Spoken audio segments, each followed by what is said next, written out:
सत श्री अकाल, नमस्कार, आदाब। पंजाबी रेडियो और पंजाबी टीवी यूएसए देख सुन रहे सभी साथियों का बहुत बहुत स्वागत है program beyond the headlines with Mandeep Punia में। इस प्रोग्राम में सीनियर पत्रकार मनदीप पूनिया जी का साथ होता है और देश विदेश के साथ जुड़ी हुई अहम खबरों पर होती है बातचीत। करते हैं सबसे पहले पूनिया जी का स्वागत। बहुत बहुत स्वागत है जी। जी, शुक्रिया, नमस्कार, सत श्री अकाल, आदाब।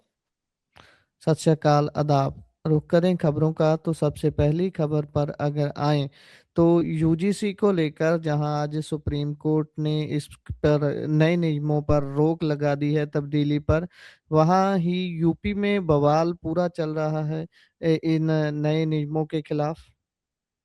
हाँ जी, ये बिल्कुल 2 अलग-अलग खबरें हैं और दोनों ही हमने आज मुख्य खबरों के तौर पे इन दोनों खबरों को लिया है।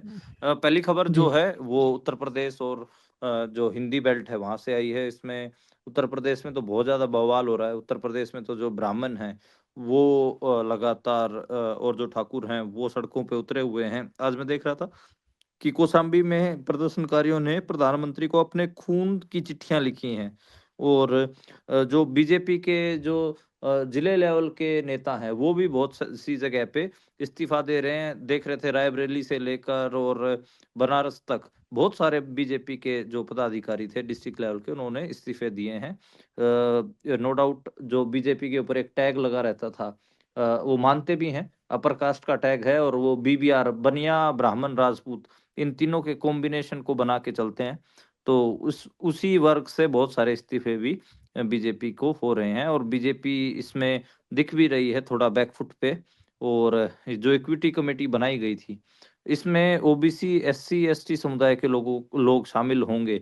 सिर्फ इसी को लेकर ही भारी नाराज़गी देखने को मिल रही है और आज देख रहे थे कि बहुत सारे जगहों पे अलग-अलग किस्म के प्रदर्शन हुए। यहाँ तक कि राजस्थान, मध्य प्रदेश वहाँ पर भी प्रदर्शन हुए हैं और जो बड़े-बड़े सेलिब्रिटी हैं सवर्णों के, चाहे ब्राह्मण हो या राजपूत, वो भी इसको लेकर काफ़ी सोशल मीडिया पर बोल रहे हैं। अब आप दूसरी खबर आप देखेंगे तो दूसरी खबर अपनी इसी चीज़ को लेकर रही है और उसमें जो सुप्रीम कोर्ट से जो आज फैसला आया है, उसके ऊपर बात हो रही है। उसमें सुप्रीम कोर्ट ने कहा है कि जो इसके ऊपर रोक लगाई जाए और जो नए सीजेआई हैं तो सूर्यकांत उन्होंने इसके ऊपर रोक लगाई है और आज इसके ऊपर बहस हुई थी।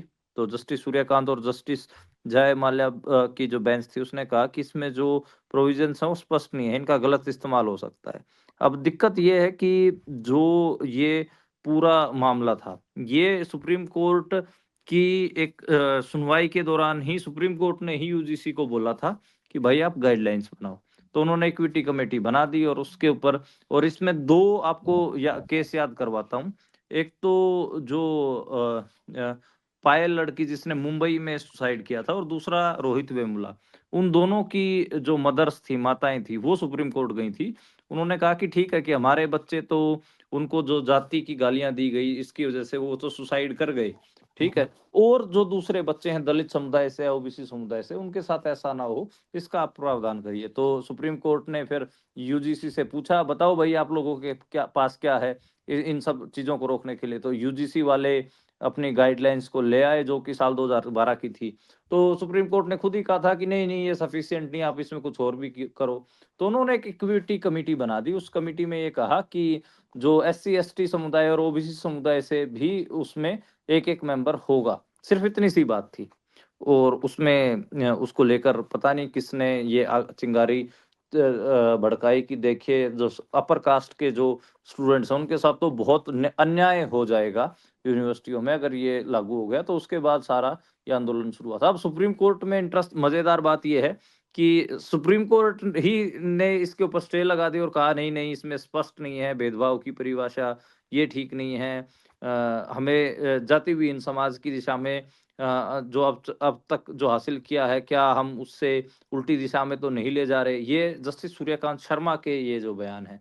अब सूर्यकांत को लेकर जो चीफ जस्टिस ऑफ इंडिया हैं, उनको लेकर काफ़ी बात हम पहले भी कर चुके हैं कि वो किस किस्म से बीजेपी, आरएसएस जो आइडियोलॉजी उससे ही आते हैं। तो उन्होंने वो दिखाया भी और वो जो पूरा मामला है उसमें। ख़ैर अब देखते हैं कि अगली जो सुनवाई होगी उसमें क्या होगा, लेकिन यूजीसी तो अपने आप को आज डिफेंड नहीं कर पाया है। और ये जो नियम है ये भी कोई बहुत पुराने मतलब कोई जी, नए नहीं है, जी। पुराने ही हैं। उधर इसमें अगर बात असम के जी, जी, जी। हाँ, ये जो नियम है ये पुराने ही हैं, कोई नए तो हैं नहीं। तो ख़ैर देखते हैं कि ये जो पॉलिटिक्स है किधर जाएगी। जी। अगली बात असम के सीएम के बयान की करें तो हेमंत विश्व शर्मा जो हैं वो सीधा ही बयान दे रहे हैं, मतलब कोई लुकी छिपी बात ही नहीं रही अब इस देश में, कि बोल रहे हैं कि मियाँ लोगों को तंग परेशान करो, मैं और बीजेपी इनके खिलाफ हैं। देखिए ये थोड़ा अजीब है कि एक सूबे का मुख्यमंत्री शरेआम ये बात बोल रहा है कि भाई आप जो सूबे का जो मियाँ समुदाय है, मियाँ समुदाय से मतलब ये है कि ये लोग बीजेपी के लोग मुसलमान समुदाय को मियाँ बोलते हैं, मियाँ लोग। तो कह रहे हैं कि इन मियाँ लोगों को खिलाफ आप खूब वो करिए, इनको तंग करिए।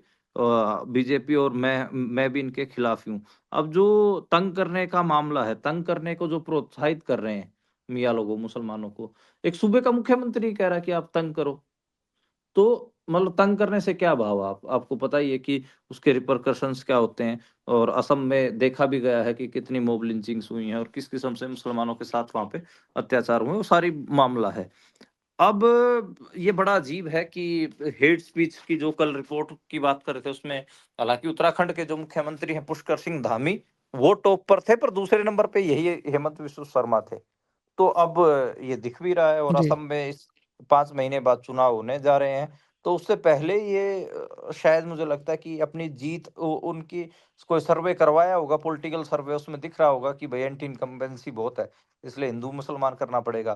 तो चुनाव से पहले का जो ये हिंदू-मुसलमान का तड़का है, वो असम के मुख्यमंत्री लगा रहे हैं। जी, जी। उधर बांग्लादेश के साथ भारत एक अजीब किस्म के तनाव में है।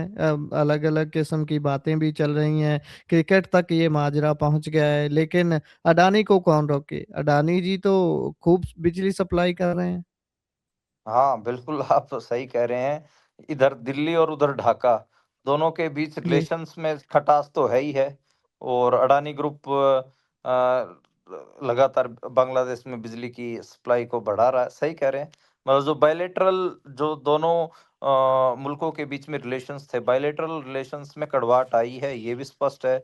और उसकी इतना ही नहीं है, उस कड़वाहट के बीच में बहुत सारी ऐसी चीज़ें भी हुई हैं जो हमने देखी हैं। मतलब बांग्लादेश ने बंदरगाह भारत से लिया, इसके अलावा जो प्रोजेक्ट था वो भी रद्द कर दिया है, जो डेवलपमेंट प्रोजेक्ट था वो भी अब बांग्लादेश नहीं करने दे रहा भारत को। लेकिन जो बिजली की सप्लाई है वो अडानी लगातार बांग्लादेश को कर रहे हैं। उसमें जो गोड्डा का जो अडानी का झारखंड का जो कोयला आधारित पावर प्लांट है उससे लगातार बिजली जा ही रही है और 38% उसमें बढ़ोतरी की है। तो पता नहीं ये क्या कैसी तारतम्यता बैठा रखी है अडानी ने कि इधर ढाका और दिल्ली के बीच में कुछ भी सही नहीं है और उधर वो अपना व्यापार लगातार ऐसे ही किए जा रहे हैं। तो जो ये साउथ एशिया के एलिट्स हैं, इनका भी देखना होगा। भारत पाकिस्तान के बीच में भी बहुत सारे ऐसे एलिट्स हैं जो लगातार व्यापार करते रहते हैं। यहाँ तक कि जो अजीत डोवाल हैं, नेशनल सिक्योरिटी एडवाइजर, उनके बेटे का भी नाम बहुत बार उछलता है कि उनके भी बहुत अलग-अलग मुल्कों में अलग-अलग किस्म के व्यापार हैं। तो ख़ैर अब देखना होगा कि ये चक्कर क्या है, लेकिन ये हम तो सिर्फ़ बढ़ोतरी के आँकड़े तो देख पा रहे हैं। 38% जो व्यापार है बिजली का, उसमें बढ़ोतरी अडानी पावर की हुई है। जी, बिल्कुल। ये दूसरे लोगों को तो, आम लोगों को तो ये तक बोलते हैं कि आप चीज़ें यूज़ तक ना करो, लेकिन जब वहाँ से चीज़ें आती हैं उनको रोकते भी नहीं हैं। अलग किस्म की बातें चलती हैं। आम साधारण जनसाधारण लोगों के लिए सारी चीज़ें देशभक्ति से जोड़ दी जाती हैं, लेकिन इन लोगों को सपोर्ट की जाती है। आगे बढ़े तो जो प्लेन क्रैश हुआ कल, जिसमें महाराष्ट्र के डिप्टी सीएम की जान गई है, उसको लेकर अभी कई सारी मिस्ट्री, कई सारी बातें चल रही हैं। एक बात ये भी चल रही है कि प्लेन क्रैश होने से पहले 26 मिनट जब पायलट को रनवे ही नहीं दिखा, ये क्या सारा माजरा है? ये जो डिटेल्स आ भी रही हैं, इनको बाहर कौन लीक कर रहा है? क्या ये सच्ची है? किसी जानकारी पर, किसी रिसर्च पर आधारित है? देखिए, आप जो सिविल एविएशन मिनिस्ट्री उन्होंने सुबह तकरीबन सवा 8 बजे एक बयान दिया। उसमें कहा कि पहली बार बारामती से संपर्क जब विमान ने पहली बार बारामती से संपर्क किया, वो फिर जो घटना है वो हो रही है 8 बजकर 44 मिनट पर, तो तकरीबन 26 मिनट का गैप है और इसमें घटनाओं का विस्तृत विवरण दिया गया है। इस बीच जो लैंडिंग का जो पहला प्रयास था, वो असफल हुआ क्योंकि जो एयर स्ट्रिप दिखाई नहीं दी, मतलब बहुत बड़ा वहाँ पर एयरपोर्ट नहीं है, तो एयर स्ट्रिप है एक, तो वो दिखाई नहीं दिया। मतलब जो संभावित चिंताएँ सामने आई, तो उसके कारण क्या हुआ कि जो प्लेन था उसमें सन्नाटा छा गया। और उसके बाद लगभग मतलब उस टोटल टाइम पीरियड देखेंगे तो 35 मिनट तक हवा में वो रहे और 35 मिनट के बाद ये जो घटनाक्रम हुआ उसके उनकी डेथ हुई है। अब जो विमान है उसको लेकर तो पहले ही बात हो चुकी है कि जो वीएसआर एविएशन है, उस 2 साल 2023 में भी उसमें एक घटनाक्रम हुआ था और अब ये सेकंड है।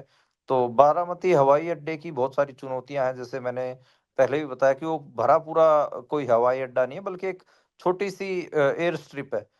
तो वो वैसा है और उसमें बेसिकली पायलट्स की ट्रेनिंग के लिए या फिर जो प्राइवेट प्लेन्स होते हैं उनके संचालन के लिए ही है वो।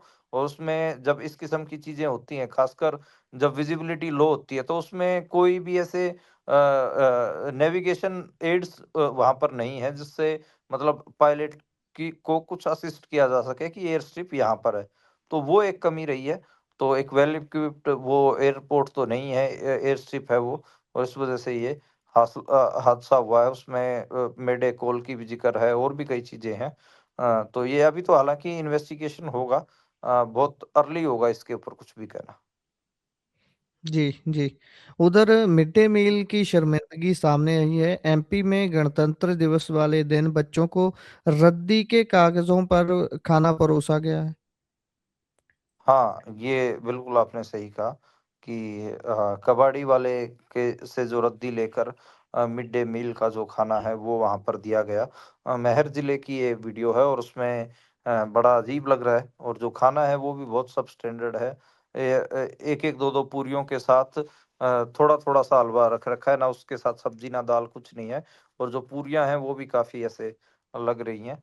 और रद्दी जो अपन कहें कि हलवा पूड़ी कह के परोस दिया गया उस रद्दी के कागज़ों के ऊपर, तो ख़ैर ना बर्तन है ना कुछ और है।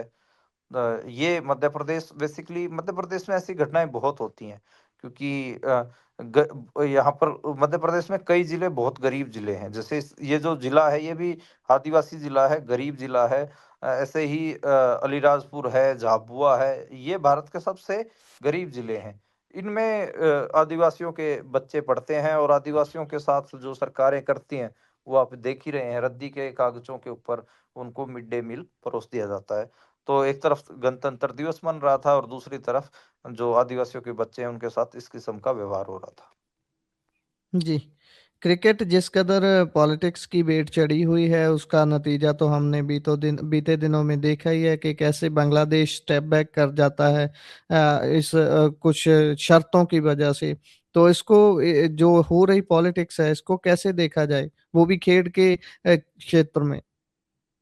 देखिए, ये तो अपने आप में एक बड़ा सवाल है कि कैसे राजनीति ने क्रिकेट को बंधक बना लिया है। बंधक बनाने का मतलब ये है कि क्या जो आपकी लोकल पॉलिटिक्स है, क्या वो खेल के ऊपर हावी हो रही है? तो इस मामले में मैं कहूँगा कि हाँ, बिल्कुल हावी हो रही है और उसमें कई बार हम इस बारे में बात कर चुके हैं कि कैसे कुछ जो नौटंकी टाइप के बाबा हैं, उन्होंने कहा कि नहीं, नहीं बांग्लादेश के खिलाड़ी को नहीं खेलने देंगे और सरकार ने बीसीसीआई ने मान भी लिया। और वो आप लोगों के ही बाबाओं को अगर थोड़ा-सा आप धमका देते तो वो चुप बैठ जाते। ख़ैर अब इसमें यही है कि एक साउथ एशिया का एक और देश, पहले पाकिस्तान के साथ आपने फाने फँसा रखे थे कि जब एशिया कप हुआ तो भारत ने कहा कि हम पाकिस्तान में नहीं खेलेंगे। क्योंकि भारत का जो क्रिकेट बोर्ड है वो स्ट्रॉन्ग है, बीसीसीआई और आईसीसी में भी जो भारत का कब्ज़ा है, इस वज़ह से पाकिस्तान को जो मैच है, जो पाकिस्तान में होने थे, वो दुबई में खेलने पड़े। सेम डिमांड तो बांग्लादेश भी कर रहा था कि भाई हम श्रीलंका में खेल लेंगे भारत के साथ मैच, भारत में खेलने नहीं आएँगे। लेकिन हुआ क्या, अब क्योंकि कब्ज़ा भारत वालों का है तो उन्होंने कह दिया नहीं, नहीं ऐसा होगा ही नहीं और टीम को स्क्रैच कर दिया। तो अब मामला यहाँ तक पहुँच गया है कि जो बाहर कर दिया गया। इसमें जो ये पूरा विरोधाभास है सारा, इसको लेकर जो साबका ऑस्ट्रेलिया के एक्स क्रिकेटर हैं जेसन गिलेस्पी, उन्होंने भी इशारा किया। उन्होंने सोशल मीडिया पे ये सवाल उठाया है। जेसन गिलेस्पी ने लिखा है कि भारत पाकिस्तान में खेलने से मना कर सकता है, तो बांग्लादेश को वही अधिकार क्यों नहीं दिया गया? हालाँकि बाद में जब ट्रोलिंग शुरू हुई तो फिर उन्होंने अपना पोस्ट हटा लिया। और ट्रोलिंग भी आपको पता है कि कौन लोग करते हैं, भक्त लोग करते हैं। तो एक ऑस्ट्रेलियन इतने बड़े क्रिकेटर को अपना पोस्ट हटाना पड़ रहा है। ऑस्ट्रेलिया आईसीसी के ऊपर पहले भी बोलता रहा है। असल में 90% जो आईसीसी की जो इनकम है वो इंडिया से आ रही है। तो इस वजह से आईसीसी भी बहुत दबाव में है, और उस पे नो डाउट जैसा का जो अमित शाह के बेटे हैं, जैसा उनका कब्जा तो है ही। तो बीसीसीआई बेसिकली बहुत मनमर्जी चला रही है, और उसके कारण जो क्रिकेट है उसके ऊपर कहीं न कहीं असर हो रहा है। दक्षिण साउथ अफ्रीका से भी कई आवाज़ें निकली हैं, और इंग्लैंड के भी कई खिलाड़ी इसको लेकर बोल रहे हैं। लेकिन बांग्लादेश का की जो बात है वो नहीं सुनी गई अब। जी। उधर बात सोनम वांगचुक की करें तो जिनको 100 से भी ज़्यादा दिन हो गए हैं जोधपुर जेल में, उनका पानी जो वहाँ का जोधपुर जेल का पानी है, उसकी वजह से पेट खराब हो गया है। हाँ, ये बड़ा अजीब है कि एक वो कोई क्राइम करके तो गए नहीं हैं, पॉलिटिकल प्रिज़नर हैं, और उनके साथ उनको जो पानी दिया जा रहा है, वो खराब पानी दिया जा रहा है, और उनका जो पेट खराब हुआ है, और 21 बार उनको दिक्कत पानी से अब तक हो चुकी है। लेकिन ख़ैर सुप्रीम कोर्ट में उनका मामला भी पहुँचा है। लेकिन मेरे को लग नहीं रहा कि सरकार इस चीज़ को लेकर सीरियस है।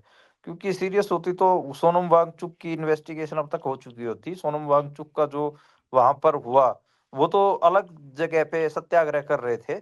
जो लेह लद्दाख में जेनज़ीज़ ने किया है, उससे उनका कोई लेना-देना भी नहीं था, लेकिन फिर भी जेल उनको काटनी पड़ रही है। और अभी सुप्रीम कोर्ट ने कहा है कि जो जोधपुर सेंट्रल जेल है, उसमें जो एक्सपर्ट्स के पैनल हैं, वो जाके वहाँ पर पानी चेक करेंगे। और जी। हाँ, कोर्ट को काफ़ी ऐतराज़ इस बात से रहा है।